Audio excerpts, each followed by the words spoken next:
Chapter 8. Flight of the Fat Lady. In no time at all, Defense Against the Dark Arts had become most people's favourite class. Only Draco Malfoy and his gang of Slytherins had anything bad to say about Professor Lupin. "Look at the state of his robes," Malfoy would say in a loud whisper as Professor Lupin passed. "He dresses like our old house elf." But no one else cared that Professor Lupin's robes were patched and frayed. His next few lessons were just as interesting as the first. After boggarts, they studied redcaps, nasty little goblin-like creatures that lurked wherever there had been bloodshed, in the dungeons of castles and the potholes of deserted battlefields, waiting to bludgeon those who had got lost. From redcaps, they moved on to kappas, creepy water dwellers that looked like scaly monkeys with webbed hands itching to strangle unwitting waders in their ponds. Harry only wished he was as happy with some of his other classes. Worst of all was potions. Snape was in a particularly vindictive mood these days, and no one was in any doubt why. The story of the boggart assuming Snape's shape and the way that Neville had dressed it in his grandmother's clothes had travelled through the school like wildfire. Snape didn't seem to find it funny. His eyes flashed menacingly at the very mention of Professor Lupin's name, and he was bullying Neville worse than ever.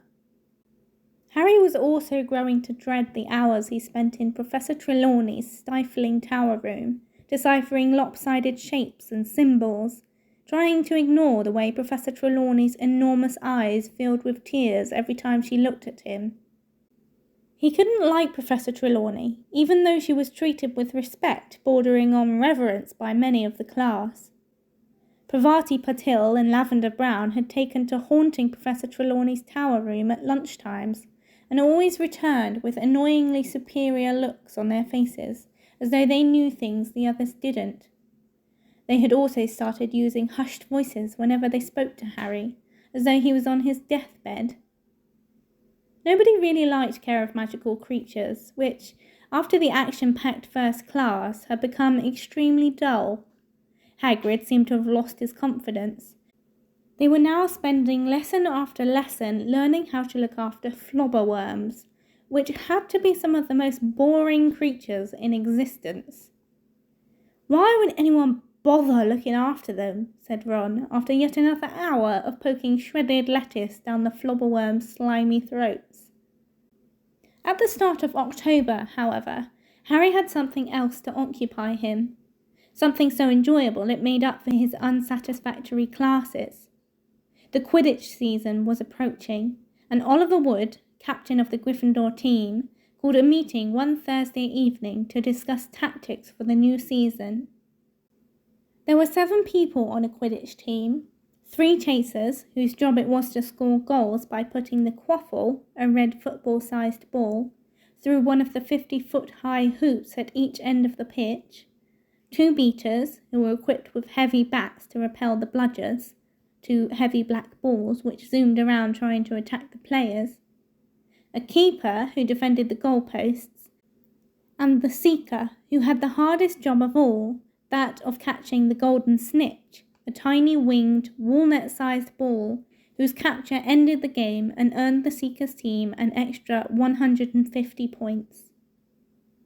Oliver Wood was a burly 17-year-old, now in his 7th and final year at Hogwarts. There was a quiet sort of desperation in his voice as he addressed his 6 fellow team members in the chilly changing rooms on the edge of the darkening Quidditch pitch. "This is our last chance, my last chance, to win the Quidditch Cup," he told them, striding up and down in front of them. "I'll be leaving at the end of this year. I'll never get another shot at it. Gryffindor haven't won for 7 years now. Okay, so we've had the worst luck in the world. Injuries, then the tournament getting called off last year." Wood swallowed, as though the memory still brought a lump to his throat. "But we also know we've got the best ruddy team in the school," he said, punching a fist into his other hand, the old manic glint back in his eye. "We've got 3 superb chasers," Wood pointed at Alicia Spinnet, Angelina Johnson, and Katie Bell. We've got 2 unbeatable beaters." "Stop it, Oliver, you're embarrassing us," said Fred and George Weasley together, pretending to blush. "And we've got a seeker who has never failed to win us a match," Wood rumbled, glaring at Harry with a kind of furious pride. "And me," he added as an afterthought. "We think you're very good too, Oliver," said George. "Cracking keeper," said Fred. "The point is," Wood went on, resuming his pacing, "the Quidditch Cup should have had our name on it these last 2 years. Ever since Harry joined the team, I've thought the thing was in the bag, but we haven't got it, and this year's the last chance we'll get to finally see our name on the thing." Wood spoke so dejectedly that even Fred and George looked sympathetic. "Oliver, this year's our year," said Fred. "We'll do it, Oliver," said Angelina. "Definitely," said Harry. Full of determination, the team started training sessions, 3 evenings a week. The weather was getting colder and wetter, the nights darker, but no amount of mud, wind or rain could tarnish Harry's wonderful vision of finally winning the huge silver Quidditch Cup. Harry returned to the Gryffindor common room one evening after training, cold and stiff but pleased with the way practice had gone, to find the room buzzing excitedly. "What's happened?" he asked Ron and Hermione, who were sitting in 2 of the best chairs by the fireside and completing some star charts for astronomy. "First Hogsmead weekend," said Ron, pointing at a notice that had appeared on the battered old notice board. "End of October. Halloween." "Excellent," said Fred, who had followed Harry through the portrait hole. "I need to visit Zonko's. I'm nearly out of stink pellets." Harry threw himself into a chair beside Ron, his high spirits ebbing away. Hermione seemed to read his mind. "Harry, I'm sure you'll be able to go next time," she said. "They're bound to catch Black soon. He's been sighted once already." "Black's not fool enough to try anything in Hogsmeade," said Ron. "Ask McGonagall if you can go this time, Harry. The next one might not be for ages." "Ron," said Hermione, "Harry's supposed to stay in school." "He can't be the only 3rd year left behind," said Ron. "Ask McGonagall. Go on, Harry." "Yeah, I think I will," said Harry, making up his mind.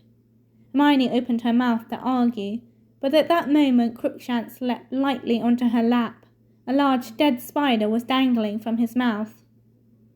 "Does he have to eat that in front of us?" said Ron, scowling. "Clever Crookshanks! Did you catch that all by yourself?" said Hermione. Crookshanks slowly chewed up the spider, his yellow eyes fixed insolently on Ron. "Just keep him over there, that's all," said Ron irritably, turning back to his star chart.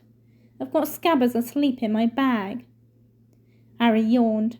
He really wanted to go to bed, but he still had his own star chart to complete. He pulled his bag towards him, took out parchment, ink and quill, and started to work. "You can copy mine if you'd like," said Ron, labelling his last star with a flourish and shoving the chart towards Harry. Hermione, who disapproved of copying, pursed her lips, but didn't say anything. Crookshanks was still staring unblinkingly at Ron, flicking the end of his bushy tail. Then, without warning, he pounced. "Oi!" Ron roared, seizing his bag as Crookshanks sank 4 sets of claws deeply into it and then began tearing ferociously. "Get off, you stupid animal!" Ron tried to pull the bag away from Crookshanks, but Crookshanks clung on, spitting and slashing. "Ron, don't hurt him!" squealed Hermione. The whole common room was watching. Ron whirled the bag around, Crookshanks still clinging to it, and Scabbers came flying out the top. "Catch that cat!" Ron yelled as Crookshanks freed himself from the remnants of the bag, sprang over the table, and chased after the terrified Scabbers. George Weasley made a lunge for Crookshanks, but missed. Scabbers streaked through 20 pairs of legs and shot beneath an old chest of drawers. Crookshanks skidded to a halt, crouched low on his bandy legs, and started making furious swipes beneath the chest of drawers with his front paw. Ron and Hermione hurried over. Hermione grabbed Crookshanks around the middle and heaved him away. Ron threw himself onto his stomach and, with great difficulty, pulled Scabbers out by the tail. Look at him, he said furiously to Hermione, dangling Scabbers in front of her. He's skin and bone. You keep that cat away from him. Crookshanks doesn't understand it's wrong, said Hermione, her voice shaking. All cats chase rats, Ron. There's something funny about that animal, said Ron, who was trying to persuade a frantically wiggling Scabbers back into his pocket. It heard me say that Scabbers was in my bag. Oh, what rubbish, said Hermione impatiently. Crookshanks could smell him, Ron. How else do you think... That cat's got it in for Scabbers, said Ron, ignoring the people around him who were starting to giggle. And Scabbers was here first, and he's ill. Ron marched through the common room and out of sight up the stairs to the boys' dormitories. Ron was still in a bad mood with Hermione next day. He barely talked to her all through herbology, even though he, Harry and Hermione were working together on the same puffer pod. How's Scabbers? Hermione asked timidly as they stripped fat pink pods from the plants and emptied the shining beans into a wooden pail. He's hiding at the bottom of my bed, shaking, said Ron angrily, missing the pail and scattering beans over the greenhouse floor. Careful, Weasley, careful, cried Professor Sprout as the beans burst into bloom before their very eyes. They had Transfiguration next. Harry, who had resolved to ask Professor McGonagall after the lesson whether he could go into Hogsmeade with the rest, joined the queue outside the classroom, trying to decide how he was going to argue his case. He was distracted, however, by a disturbance at the front of the line. Lavender Brown seemed to be crying. Parvati had her arm around her and was explaining something to Seamus Finnegan and Dean Thomas, who were looking very serious. What's the matter, Lavender? Said Hermione anxiously as she, Harry and Ron went to join the group. She got a letter from home this morning, Parvati whispered. It's her rabbit, Binky. He's been killed by a fox.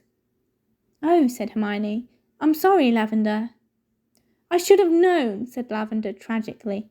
You know what day it is? The 16th of October. That thing you're dreading, it will happen on the 16th of October. Remember?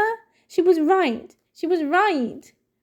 The whole class was gathered around Lavender now. Seamus shook his head seriously. Hermione hesitated. Then she said, You were dreading Binky being killed by a fox?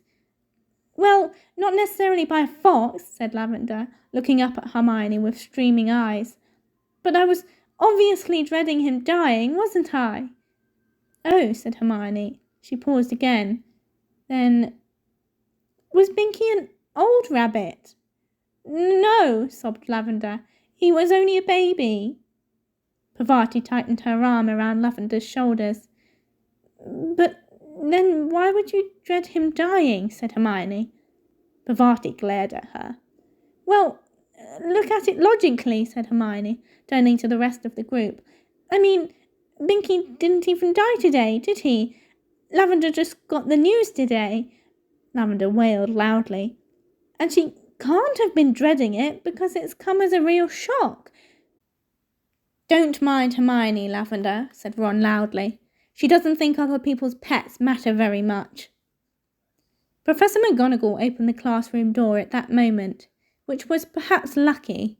Hermione and Ron were looking daggers at each other, and when they got into class they seated themselves either side of Harry, and didn't talk to each other all lesson.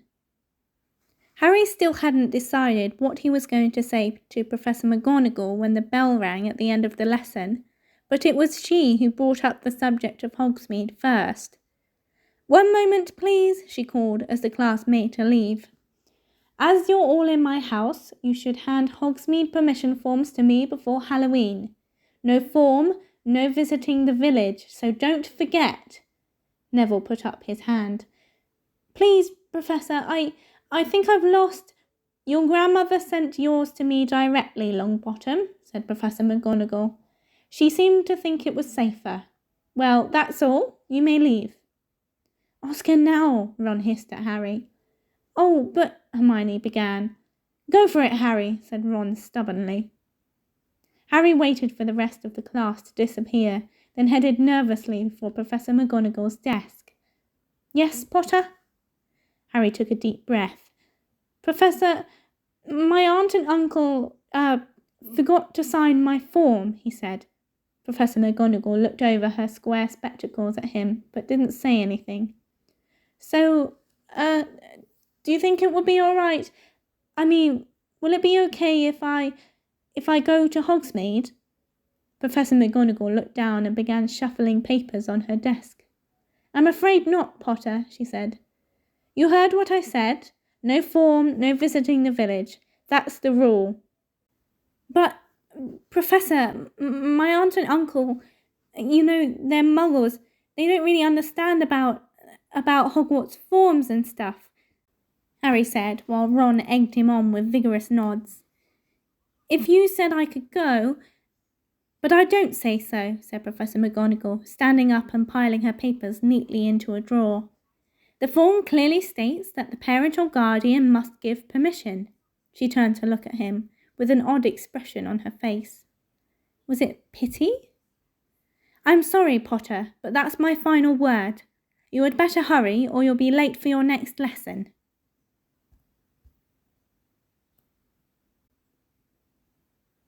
There was nothing to be done. Ron called Professor McGonagall a lot of names that greatly annoyed Hermione.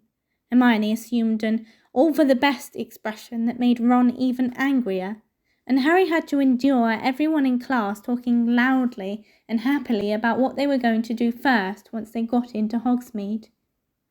"There's always the feast," said Ron, in an effort to cheer Harry up. "You know, the Halloween feast, in the evening."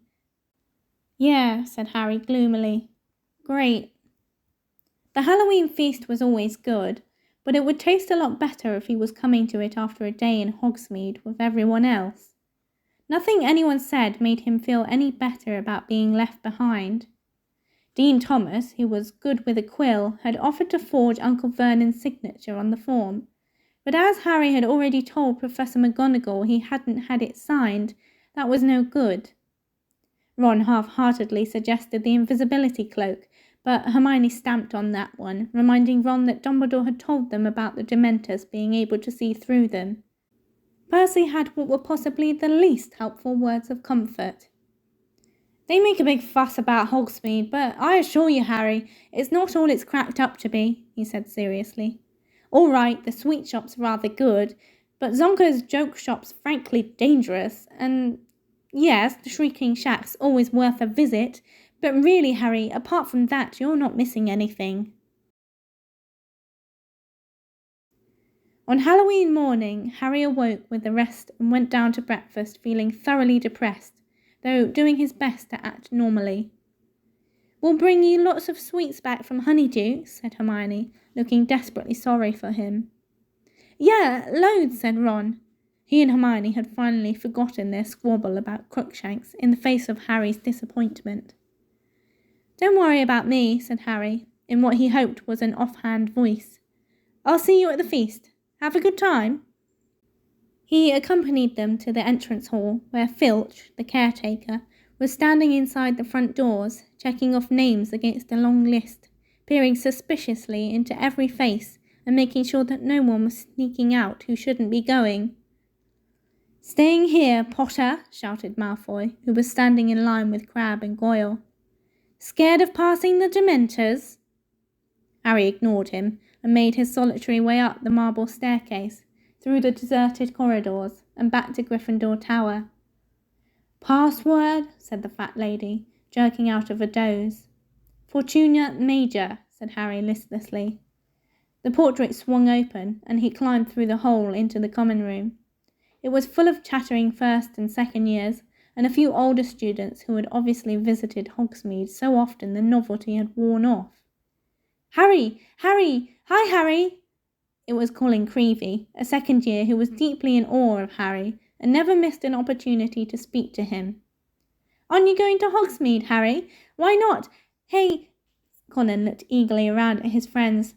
"You can come sit with us if you like, Harry." No thanks, Colin," said Harry, who wasn't in the mood to have a lot of people staring avidly at the scar on his forehead. I I've got to go to the library. Got to get some work done." After that, he had no choice but to turn right around and head back out of the portrait hole again. "What was the point of waking me up?" the fat lady called grumpily after him as he walked away. Harry wandered dispiritedly towards the library, but halfway there he changed his mind. He didn't feel like working. He turned around and came face to face with Filch, who had obviously just seen off the last of the Hogsmead visitors. "What are you doing?" Filch snarled suspiciously. "Nothing," said Harry truthfully. "Nothing," spat Filch, his jowls quivering unpleasantly. "A likely story, sneaking around on your own. Why aren't you in Hogsmead buying stink pellets and belch powder and whizzing worms like the rest of your nasty little friends?" Harry shrugged. "Well, get back to your common room where you belong," snapped Filch, and he stood glaring until Harry had passed out of sight. But Harry didn't go back to the common room. He climbed a staircase, thinking vaguely of visiting the owlery to see Hedwig, and was walking along another corridor when a voice from inside one of the rooms said, "Harry?" Harry doubled back to see who had spoken, and met Professor Lupin, looking around his office door. "What are you doing?" said Lupin, in a very different voice from Filch.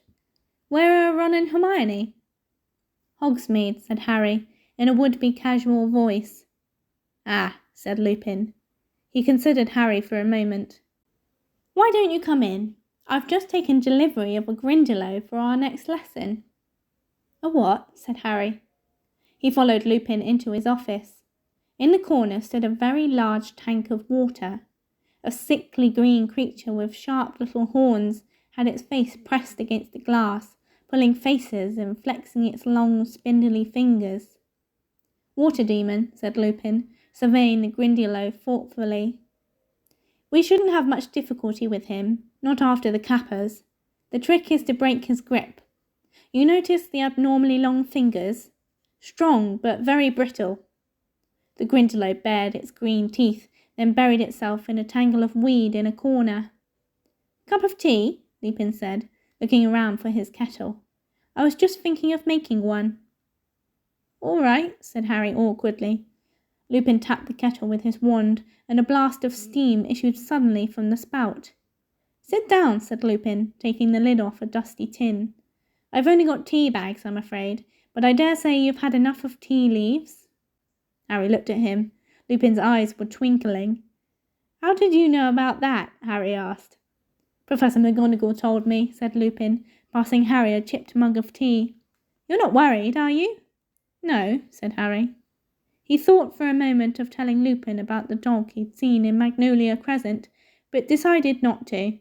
He didn't want Lupin to think he was a coward, especially since Lupin already seemed to think he couldn't cope with a boggart. Something of Harry's thoughts seemed to have shown on his face, because Lupin said, "Anything worrying you, Harry?" "No," Harry lied. He drank a bit of tea and watched the Grindylow brandishing a fist at him. "Yes," he said suddenly, putting his tea down on Lupin's desk. "You know that day we fought the boggart?" "Yes," said Lupin slowly. "Why didn't you let me fight it?" said Harry abruptly. Lupin raised his eyebrows.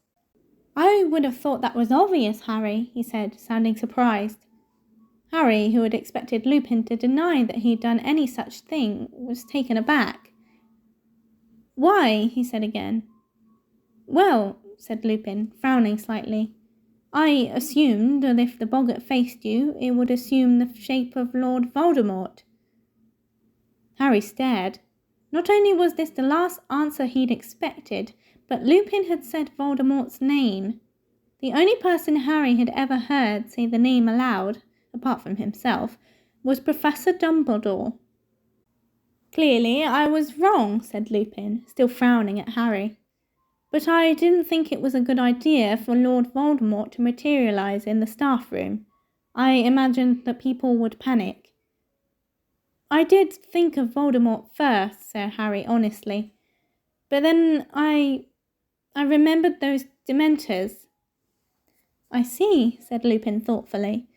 Well, I'm impressed," he smiled slightly at the look of surprise on Harry's face. "That suggests that what you fear most of all is Fear. Very wise, Harry. Harry didn't know what to say to that, so he drank some more tea. So you've been thinking that I didn't believe you capable of fighting the boggart, said Lupin shrewdly. Well, yeah, said Harry.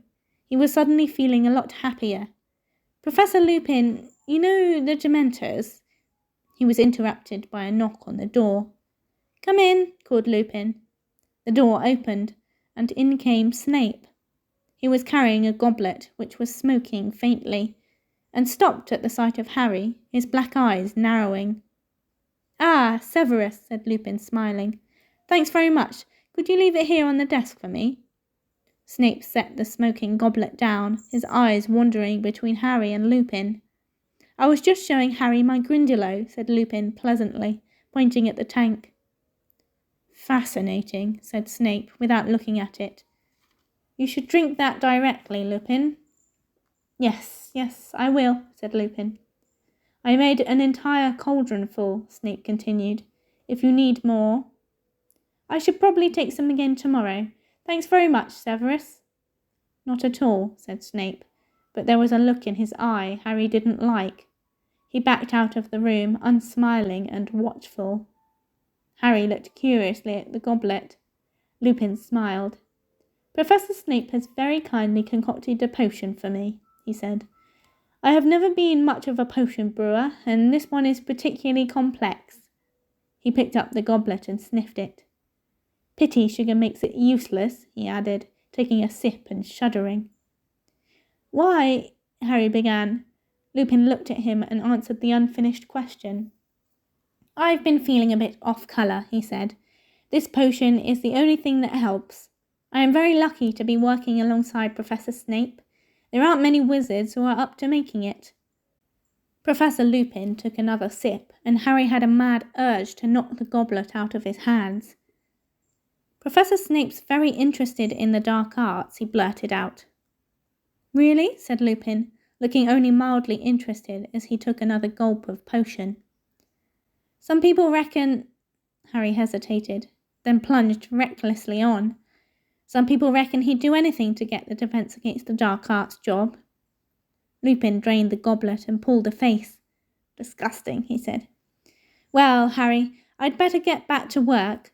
I'll see you at the feast later. Right, said Harry, putting his empty teacup down. The empty goblet was still smoking. There you go, said Ron. We got as much as we could carry. A shower of brilliantly coloured sweets fell into Harry's lap. It was dusk, and Ron and Hermione had just turned up in the common room, pink-faced from the cold wind, and looking as though they'd had the time of their lives. Thanks, said Harry, picking up a packet of tiny black pepper imps. What's Hogsmead like? Where did you go? By the sound of it, everywhere.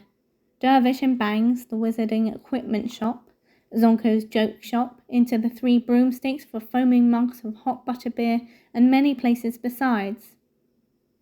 The post office, Harry. About 200 owls all sitting on shelves, all colour-coded depending on how fast you want your letter to get there.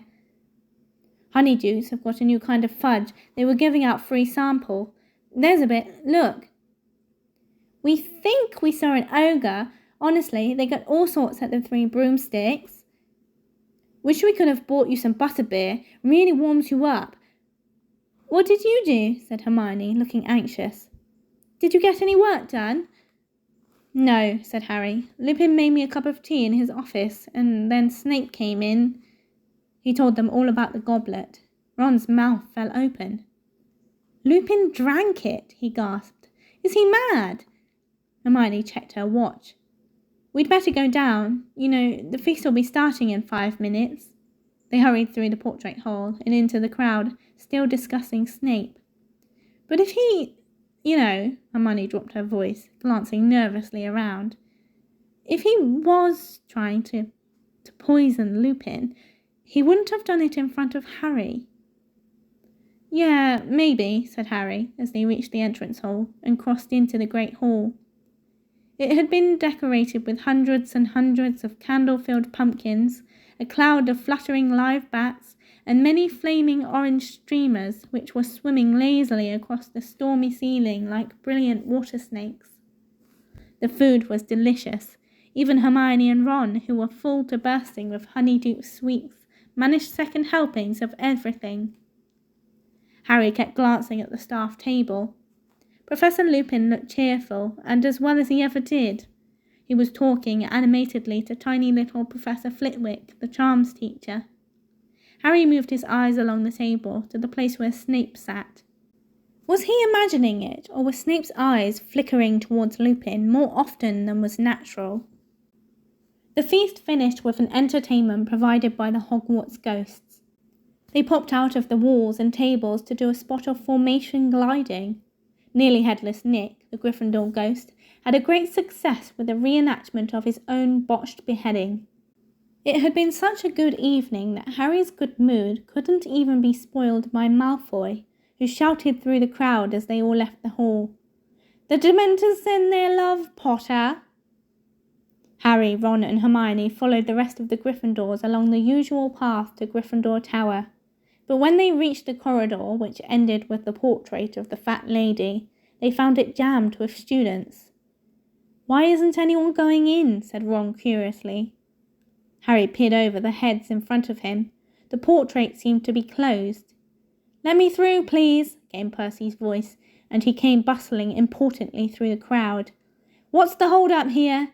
You can't all have forgotten the password. Excuse me, I'm head boy." And then a silence fell over the crowd, from the front first, so that a chill seemed to spread down the corridor. They heard Percy say, in a suddenly sharp voice, "Somebody get Professor Dumbledore, quick." People's heads turned. Those at the back were standing on tiptoe. "What's going on?" said Ginny, who had just arrived. Next moment, Professor Dumbledore was there, sweeping towards the portrait. The Gryffindors squeezed together to let him through, and Harry, Ron and Hermione moved closer to see what the trouble was. "Oh my!" Hermione exclaimed and grabbed Harry's arm. The fat lady had vanished from her portrait, which had been slashed so viciously that strips of canvas littered the floor. Great chunks of it had been torn away completely. Dumbledore took one look at the ruined painting and turned, his eyes sombre, to see Professors McGonagall, Lupin and Snape hurrying towards him. "We need to find her," said Dumbledore. "Professor McGonagall, please go to Mr. Filch at once and tell him to search every painting in the castle for the fat lady." "You'll be lucky," said a cackling voice. It was Peeves, the poltergeist, bobbing over the crowd and looking delighted, as he always did, at the sight of wreckage and worry. "What do you mean, Peeves?" said Dumbledore calmly, and Peeves' grin faded a little. He didn't dare taunt Dumbledore. Instead, he adopted an oily voice that was no better than his cackle. "Ashamed, your headship, sir. Didn't want to be seen. She's a horrible mess. Saw her running through the landscape up on the 4th floor, sir, dodging between the trees. Crying something dreadful," he said happily. "Poor thing," he added unconvincingly. "Did she say who did it?" said Dumbledore quietly. "Oh, yes, Professor Head," said Peeves, with the air of one cradling a large bombshell in his arms. "He got very angry when she wouldn't let him in, you see." Peeves flipped over and grinned at Dumbledore from between his own legs. "Nasty temper he's got, that Sirius Black."